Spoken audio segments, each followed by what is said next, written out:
Today, the United Nations Security Council discussed the 11-month-old brutal conflict in Sudan, the third largest country in Africa. It's killed 14,000 people and displaced 8 million so far. The World Food Program now says what began as a power struggle could become the world's largest hunger crisis. In a moment, Nick Schifrin speaks with the executive director of the World Food Program. But first, we hear from the Sudanese, who are victims of war crimes, catastrophe, and hunger. And a caution, some of the images in this story are disturbing. With every step they take, they move further away from home. Sudan refugees crowd a UN boat in search of safety, too young to walk themselves, old enough to bear the burden of war. Every day, hundreds cross the border into South Sudan. Children without enough food, precariously close to starvation. And so 27-year-old Mahida Ibrahim takes what she can, UN packets of energy, for her husband and 3 children who fled Sudan's capital, Khartoum. We came by bus. It took us 2 days to reach here. What we need is food. The immediate support we need is to eat, to be able to survive. What they've survived is civil war that turned residential blocks into battlegrounds. It's a power struggle between the Sudanese Armed Forces, or SAF, which the U.S. has accused of war crimes and has bombed residential villages. And on the other side, the rebel paramilitary Rapid Support Forces, or RSF, accused by the U.S. of crimes against humanity and ethnic cleansing. RSF and allied militias hunt and kill young men they believe to be supporters of Sudan's army. You see your loved ones dying in front of your eyes, and then people come to rape you, and you don't understand what is going on. Why? What is the reason of all this? Najwa Musa Konda is a Sudanese civil rights activist who we met in Washington. She says the brutality of war on both sides has created a dystopian land of militia warfare and gender-based violence. When it happens for this area, the next area, people will start fleeing already because they know the next will be them. So they start running. If they found men, many cases of arbitrary killings on the way while running away. Women were raped also on the way. And there is horrible, horrible stories when the women are telling us they are completely traumatized. When the RSF captured Wad Madani, Sudan's second-largest city, last December, it took over the Sudan Army's offices and burned down the city infrastructure, including the National Bank. Hundreds of thousands fled their homes, including Dr. Shakir Yahya of the international humanitarian group CARE. I was so scared. So yes, I was uncertain what's going to happen to my family, to my kids. This airstrikes, this shelling. It was the second time he'd been forced to take his 6 children and find a new home. He'd first fled Khartoum, then to Wad Madani, and then took his family to Kassala. I saw thousands of people escaping for their life, using whatever is available to move them out. So women were scared that they might be attacked and might be looted. So thousands of people were in panic. The war has stolen the smile from his 6-year-old daughter, Reem. What I saw in her drawings, armed men with machine guns, this was shocking to me. I think it will be hard for my daughter and other kids to forget what has happened. The war has crushed already fragile infrastructure and pushed the population into hunger and catastrophe. 25 million, more than half the population, is hungry and with no work.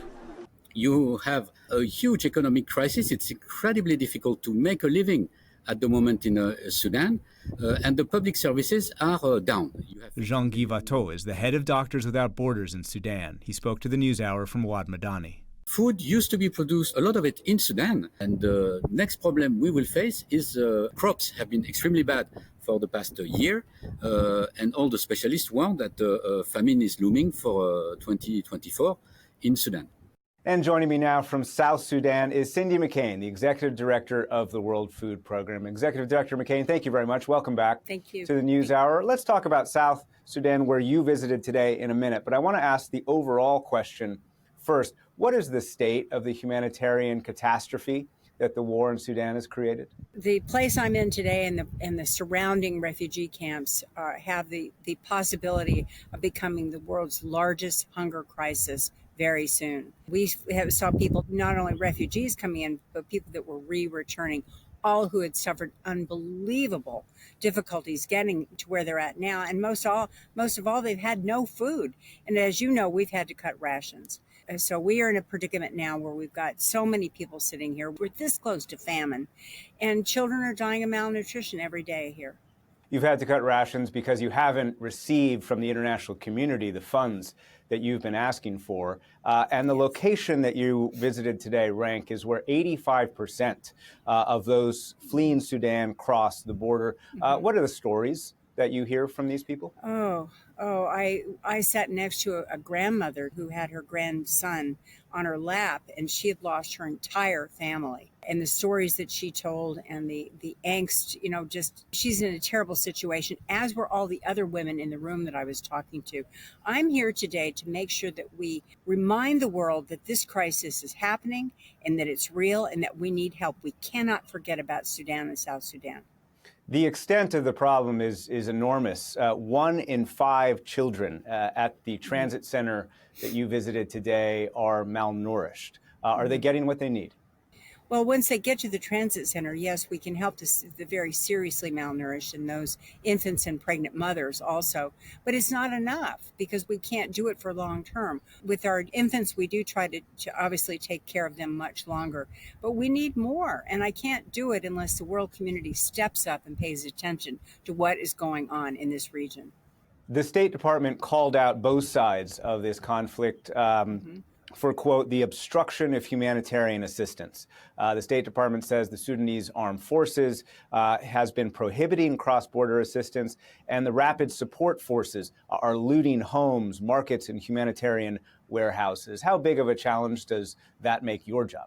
Oh, it's huge. We, on the rare occasion that we can get a full convoy across, sometimes things are looted, sometimes they're not. Sometimes people are injured as a result of it. Sometimes they're not. We need peace, access, and funding, period. That's what we need here, and we need it soon. What would it take for you to be able to do the work you need to do? Well, to give you some idea, we're $300 million short this year. And to do the kind of job that we need to be doing and making sure not only that we're feeding, but that we're also caring for those longer term feeding problems like with malnutrition, especially with our children, our pregnant mothers. This year, the money has not come. It's not just with WFP, it's around the world. It's every organization that I know of is facing the same funding crunch. But with that said, there is a responsibility to this particular region and to these people. Without our help and without the world's help and consideration, they are going to die. And this isn't only about Sudan, right? What is the regional risk if this conflict continues the way it has? Well, the way I've described it and the way that I think I'll speak directly to the United States, but we've described it as a national security issue. Because what you're seeing with the lack of food, the lack of ability to support, to farm, to do any of those things, people migrate. They migrate into other areas, and in those areas, the bad guys are waiting. They're waiting to do just that. They will give them food.